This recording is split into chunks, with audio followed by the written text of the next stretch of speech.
Hello, my name is James McMahon. I'm the assistant principal here at Mentor High School, and we appreciate you taking several minutes with us to view this video concerning your son or daughter's scores that they acquired on the PSAT NMSQT exam that they took back in October of this year. Back again in mid-October, the entire 10th grade and 11th grade class took the PSAT NMSQT, and the score reports have come back to the building here. We have passed out those score reports to students, and we're going to talk through some specifics as far as the score report. There's a lot of information in the score report that can be extremely valuable for both students and parents to understand where you line up or where your child lines up from an academic and college readiness standpoint. So we wanted to take some time and talk that through with you so you have an understanding. Again, this presentation is designed for all 10th grade and 11th grade students and all 10th grade and 11th grade families. So I'm going to talk in some generalities here, kind of combining both the 10th and 11th grades. So again, just to kind of summarize as far as back in October, all 10th and 11th grade students took the PSAT as far as the morning testing day. There were 3 parts to the exam, basically took about 2 hours, 45 minutes, and basically the test measures skills in reading, writing and language, and math skills. And there are a number of benefits for students to sit for the PSAT, both in 10th grade and in 11th grade. Possibly the biggest advantage is it helps them prepare for the new version of the SAT, which is going to be starting in March of this year. These tests are now, both of these redesigned tests are kind of aligned, and it gives students a good kind of dress rehearsal for the SAT, which is obviously the higher stakes college entrance exam that students will take usually in their junior and senior years. In addition to that, for the first time, students can get free kind of personalized tutorial assistance through Khan Academy that's based on their PSAT scores. And we'll talk in a couple of minutes about how, the process to link accounts and so forth as far as getting that resource available to you. In addition to that, the College Board runs several different college and career planning tools that are based off of a student's PSAT scores. An additional reason why it's beneficial to take the PSAT. PSAT also is the entrance exam as far as National Merit Scholarship Program, which is a very prestigious and high achieving set of awards that go out to students who qualify through their PSAT scores. AP Potential is an additional valuable item that comes out of the PSAT scores that we'll talk about in a moment. So there's a number of benefits why students would take the PSAT. That's why we offer it to all 10th and 11th graders at the high school here, because we know it can be valuable from a number of different standpoints.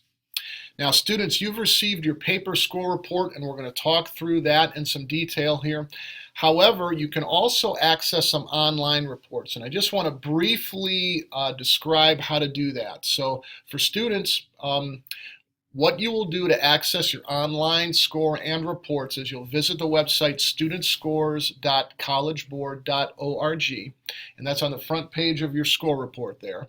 If you look at your front page of your score report, there's also a unique or an individualized access code that is there that you'll need to punch in at the College Board website. You'll need to enter a couple of other pieces of information, and that will create your College Board account, and then you will have access to your online scores and reports through their website. So although you have the paper version in front of you right now, you also have access to the online resource. Regarding AP Potential, a number of students in the 10th and 11th grades have been identified from their PSAT scores as students who potentially can achieve success in some of the AP courses we have here at the high school.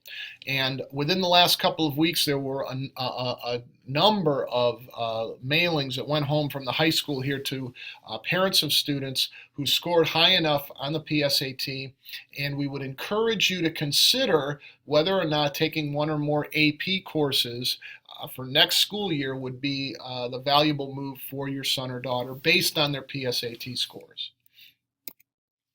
So let's move a little bit more specifically as far as the paper score report that students you have received in class today, and want to talk about all the data that's in there so you have a good sense of what all this means.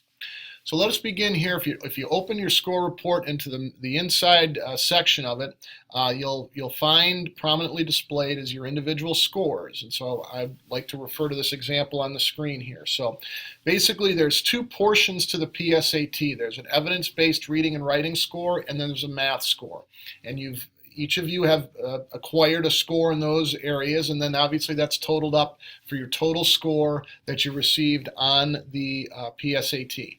Now, directly below those kind of scores, on the left and the right-hand side, you're going to see a couple of kind of line graphs there that are red and yellow and green. And this is important because the College Board is beginning to assess college readiness, or students' college readiness benchmarks. And this information can be very valuable for you as far as understanding from the College Board's perspective whether or not you're on track from a college readiness standpoint. So if your score is in the green category, that means that you're on track for college readiness as perceived by the College Board. If your score happens to be in the yellow category, that means you're approaching that benchmark. You're within a year or so of being on the money as far as that particular benchmark. And then if your score or scores happen to be in the red category, that means, according to the College Board, you are more than 1 year behind grade level wise as far as college readiness. So students, you begin to get a sense of where you stand in preparation for college. And that can be very valuable at this point in your academic career because you still have time to make improvements. And so this piece of information can be essential for folks to understand where they're at with regards to college readiness. Now, below those scores are a number of like sub-scores and more divided scores and so forth. And I don't want to spend much time here, but I would just like to, again, refer everyone to those line graphs as far as the colors, because you get, again, an analysis from the College Board as far as where you're at with regards to college readiness in particular academic areas, and that can be valuable information. Now, next we'd like to talk about the score percentiles. So if you go back up to the top of that score report, under each of your scores, there's a percentile, and that refers to where you scored relative to all of the students across the country who took the PSAT in October. Every year there are about 1.5 million students who sit for this exam, and your percentiles are based relative to that population of test takers. It's not relative to students at Mentor High School, it's relative to all students who took the exam. So this student here, as far as his or her total score, scored in the 28th percentile. So that means that they scored higher than 27% of the 1.5 million students who sat for the exam in October. They're in the 28th percentile.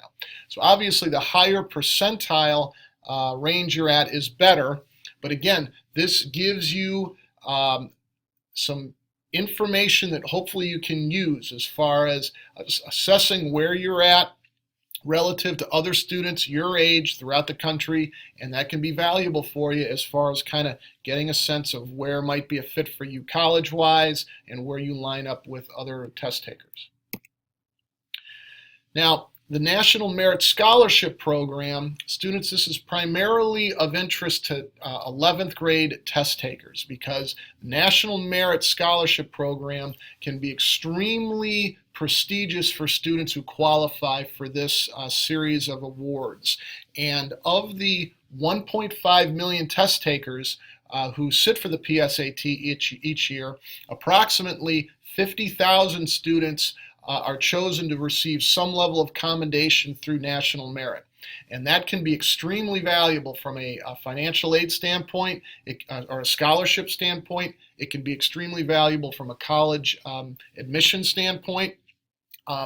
Last year we had approximately 20 students at the high school who achieve national merit recognition. So again, there hopefully are going to be that number or larger as far as students in the junior class this year who may achieve some level of commendation through national merit.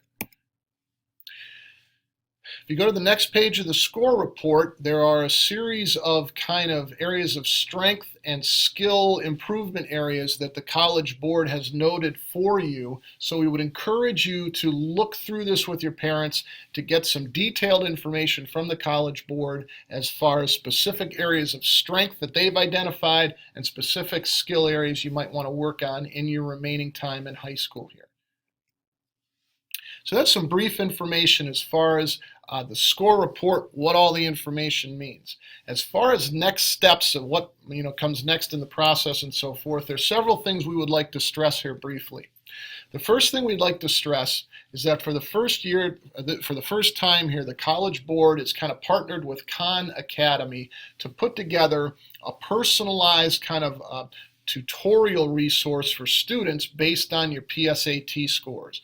We would ask or suggest that you follow these kind of general directions to set up a College Board account, to link it with a Khan Academy account that you'll need to set up. That's going to give you some good, valuable resources as far as preparing you for the SAT and additional information. Now students, most students are going to sit for the SAT in the spring of their junior year, and many students are going to take that SAT more than once, and that would be true for the ACT as well. So your next steps in the process are these kind of higher stakes college entrance exams, the SAT or the ACT.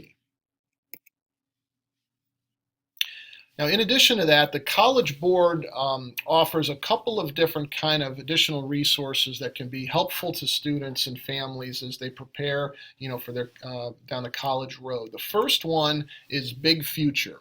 Big Future is a service that's designed to try to link up students as far as interest and other variables with particular colleges that might be a fit for you, and as well as scholarships and so forth. So we would encourage you to spend some time at that resource. My Road is kind of a personality assessment tool that begins to get in to what your particular personality interests are and what careers might be a fit for you. And then lastly, the College Board offers a student search service, which is voluntary. And for students who sign up for the service, their PSAT scores are shared with a lot of different colleges, universities, scholarship programs, and those entities will contact students, kind of almost like recruit students, based on what they see as the students' PSAT scores and results. So there's several different additional resources we would encourage you to consider taking a look at in the coming weeks here.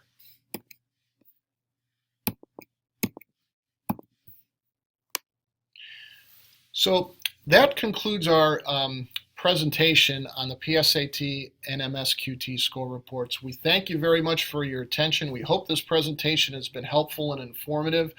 Students, we strongly recommend that you take this score report home, share it with your parents so that as a family you have can discuss the information and understand what all of it means. If you have any questions or concerns, either students or parents, your first point of contact would be your school counselor here at the high school.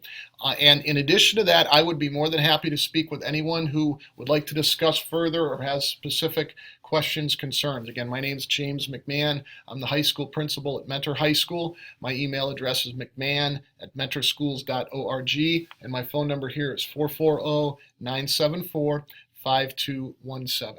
So again, thank you very much for your time. We hope this has been valuable for you, and we wish you a very strong second half of the school year. Thank you.